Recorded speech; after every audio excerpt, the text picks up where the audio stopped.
ইয়াত উপস্থিত থকা শ্ৰদ্ধাৰ ৰমেন দা, মৰমৰ ভাতৃ অৱনিৰঞ্জন পাঠক, গোস্বামী বাইদেউকে প্ৰমুখ কৰি আয়োজকসকল তথা প্ৰতিযোগীসকল আৰু অভিভাৱকসকল, মই প্ৰথমতে ধন্যবাদ দিছোঁ আয়োজকসকলক যে তেখেতসকলে অতি কষ্টকে অসমৰ বিভিন্ন ঠাইৰ পৰা প্ৰতিযোগী আনি লৈ পেলাই ইয়াত ৰুদ্ৰ বৰুৱাদেৱৰ গীতৰ প্ৰতিযোগিতা তথা তেখেতৰ গীতৰ ওপৰত সংৰচিত নৃত্যৰ প্ৰতিযোগিতা আয়োজন কৰিছে। ৰুদ্ৰ বৰুৱা বোলোতে হয়তো আপোনালোকে নিশ্চয় জানে যে অসমৰ জাতীয় জীৱনৰ লগত খুব ওতঃপ্ৰোতভাৱে জড়িত হৈ থাকে। আজি যিটো মাহ চলি আছে সেই মাহটো অসমৰ চাৰিওফালে শদিয়াৰ পৰা ধুবুৰীলৈ, বৰাকতেই হওক, ব্ৰহ্মপুত্ৰতেই হওক, এটা কামত অসমবাসী ৰাইজ ব্যস্ত, সেইটো হৈছে ধান কটা। ৰবাব টেঙা খাই লৈ দাৱনীয়ে গীত গাই গাই বিভিন্ন ঠাইত বিভিন্ন ৰকমে এই ধান কাটি আছে আৰু এই ধানবোৰ চপাবলৈ ডাঙৰি লৈ পেলাই যিসকল আমাৰ গঞা লোক আছে, ল'ৰা আছে নাইবা ডেকা আছে, তেওঁলোক ৰৈ আছে যে সেই কটা ধানখিনি সামৰি লৈ পেলাই ডাঙৰি বান্ধি ভঁৰাললৈ লৈ আহিব। সেইটোৱে মাহ আঘোণ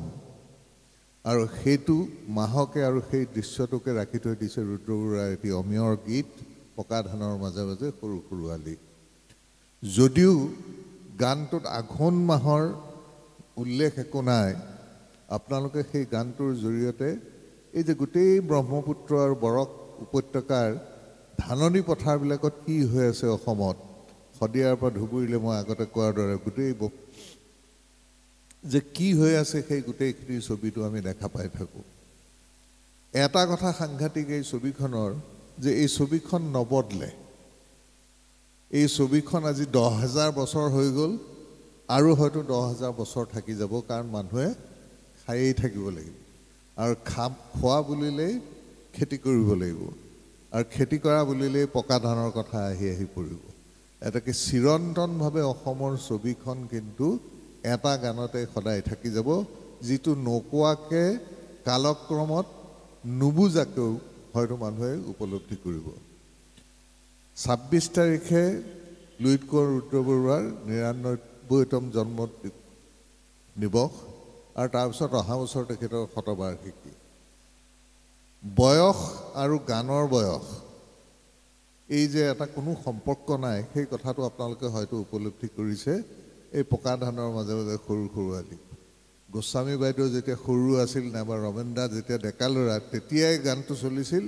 আৰু আজি 70 বছৰে সেই গানটো চিৰ নতুন হৈ আছে। কিন্তু এই গানটোৰ লগত জড়িত থকা সকলো ব্যক্তি,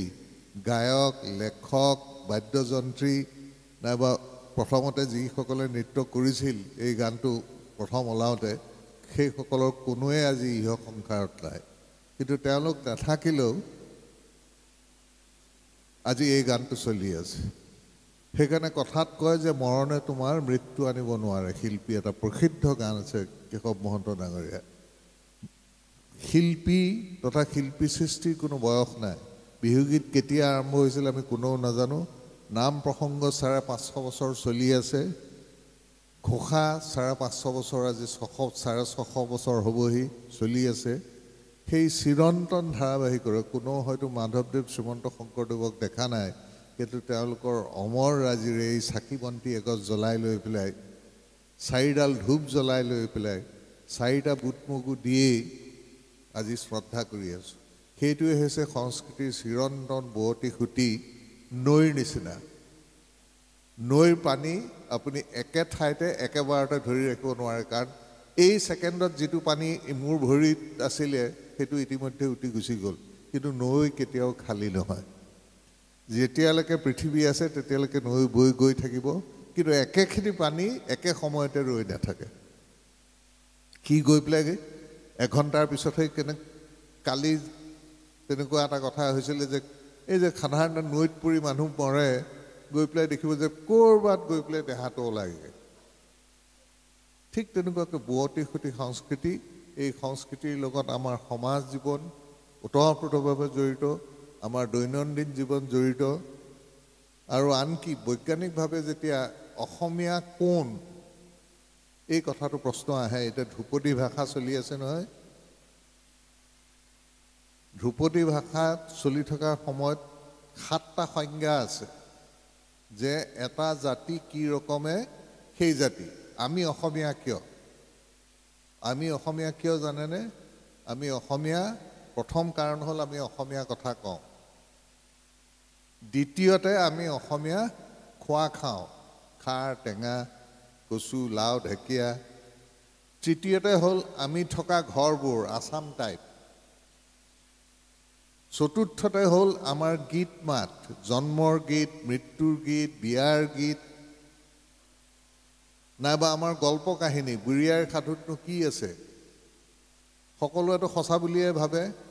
ভাতনে মেলিবি ফুলুনি ছিঙিবি কৰে নাৱৰীয়া তই তেজীমলা আছিল নেকি তেজীমলা কিন্তু অসমীয়া সংস্কৃতিৰ পৰিচয় হ'ল সেইটোক কয় লোককথা নাইবা ফোকল'ৰ তাৰ পিছত আহে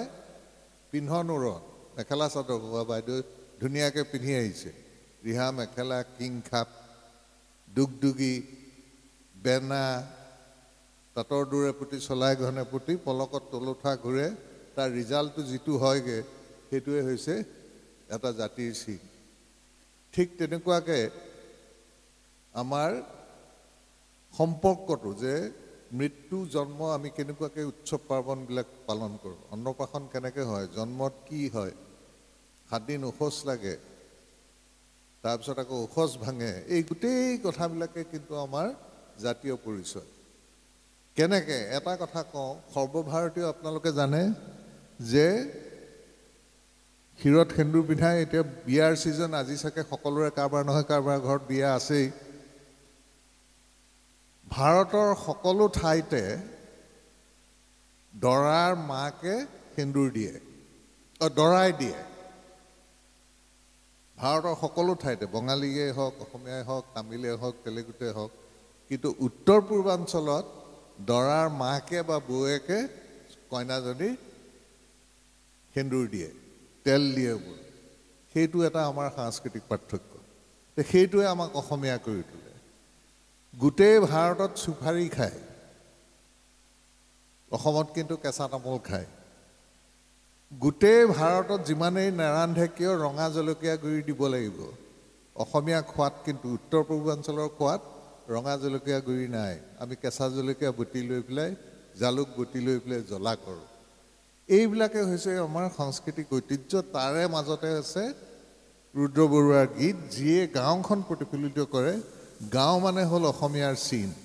চহৰখন অসমীয়া নহয় চহৰ পৃথিৱীৰ ক্ৰমান্বয়ে আপোনালোকে দেখিব যে একেই স্বৰূপ হৈ গৈছেগৈ এতিয়া কিন্তু গাঁওখন কিন্তু এতিয়াও সেই অসমীয়া গাঁওখন অসমীয়াৰ নিচিনা কেনেকুৱা যিসকলে অসমীয়া স্কুলত পঢ়িছে নাইবা অসমীয়া পঢ়িছে এই কবিতাটো যদিও কবি কোন নাজানে মই ভাবোঁ যে এই কবিতাটো নজনা মানুহ নাই অসমীয়া গাঁওখন কেনেকুৱা শুৱনি আমাৰ গাঁওখনি শুৱনি গছেৰে ভৰা আগফালে কি থাকে আৰু পিছফালে কি থাকে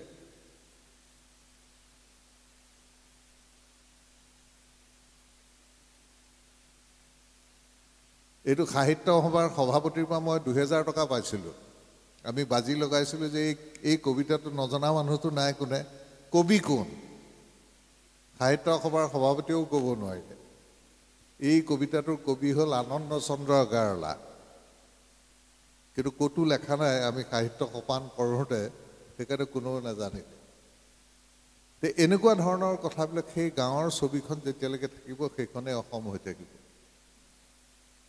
আৰু সেই যে চাফ চিকুণ মোমাই তামুলী বৰবৰুৱাই কৰি থৈ যোৱা অসমীয়া গাঁওখন পিছফালে বাঁহ থাকিব লাগিব পুখুৰী থাকিব লাগিব আগফালে ফুলফাল থাকিব লাগিব বনৌষধ থাকিব লাগিব নিম গছ থাকিব লাগিব আম গছ থাকিব লাগিব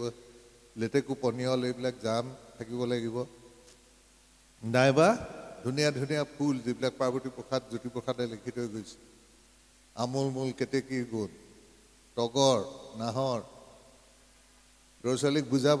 নাহৰ ফুলটো আটাইতকৈ বুজাবলৈ মোৰ মায়ে বৰ ধুনীয়াকৈ বুজাইছিল বোলে নাহৰ কোনটো ফুল যিটো পো চান্দাৰ নিচিনা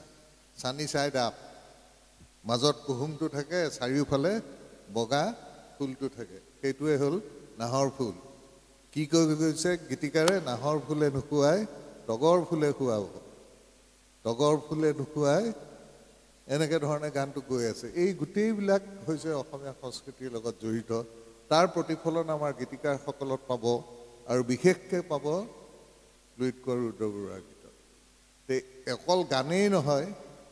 অসমীয়া গাঁৱৰ সুৰেই নহয় অসমীয়া পাৰম্পৰিক সুৰেই নহয় চাৰিওফালৰ অসমীয়া জগতখনৰ পৰিচয় আপোনালোকে পাব আৰু এটাইতকৈ ডাঙৰ কথা আজিকালি আমাৰ চিন্তাটো কি হৈছে EVS আছে নাই ভণ্টি তোমাৰ এনভাইৰনমেণ্টেল ষ্টাডিজ আছে নেকি কিয় চিন্তা কৰিব লাগে 50 বছৰ আগতে আমি যেতিয়া তোমাৰ সময়ত আছিলোঁ তেতিয়া এনভাইৰনমেণ্টেল ষ্টাডিজ নাছিল কাৰণ আমি সদায় জাৰৰ দিনত এনেকুৱা কবি খেতি ফুলৰ খেতি এইবিলাকত লাগি গৈছিলোঁ আমি প্ৰকৃতিৰ লগত সহবাস কৰিছিলোঁ কিন্তু যোৱা 50 বছৰত আমি প্ৰকৃতিৰ পৰা আঁতৰি আহিলোঁ সেইকাৰণে আমাৰ পৰিৱেশ বিধ্বস্ত হৈছে বিনষ্ট হৈছে আৰু বিনষ্ট হোৱাৰ কাৰণেই আমি বুজি এই আমাৰ চিন্তা হৈ গৈছে মানুহ মৰিছে সোনকালে কাৰোবাৰ 100টা বেমাৰ আৰম্ভ হৈছে কিন্তু খাবলৈ নাপায় নিখনি খাই থকা মানুহটো কিন্তু সুন্দৰকৈ জি আছিলে নিমখ তেল ভাত আলু পিটিকা সৰু মাছ খায় এই পৰিৱেশৰ লগত আমি যদি বুজি পাবলৈ বিচাৰোঁ যে অসমৰ পৰিৱেশটো কেনেকুৱা আছিল নাইবা কেনেকুৱা হোৱা উচিত সেই গোটেই কথাখিনি কিন্তু আমি ৰুদ্ৰ বৰুৱাৰ গীতৰ মাজতে পাম সেইখিনিকে কৈ আজি আয়োজকসকলক ধন্যবাদ দিছোঁ যে তেখেতসকলে কষ্ট কৰিছে আৰু বিশেষকৈ সন্দিক্ষণ এইটো কাৰণে জৰুৰী যে শতবাৰ্ষিকীৰ দুৱাৰদলিত আমি সকলো নতুন প্ৰজন্মই কিন্তু জানিব লাগিব যে আমাৰ পৰিচয় কি অসমীয়া কোন সংজ্ঞাটো বিচাৰি পোৱা নাই অসম চৰকাৰে জাষ্টিছ বিপ্লৱ শৰ্মা কমিটিও দিব পৰা নাই এই পৰিচয়টো আমি ৰাইজে আমাৰ মাজৰ পৰা আমাৰ কাম কাজেৰে দিব লাগিব আৰু দীঘলীয়া নকৰি সকলোলৈকে আজি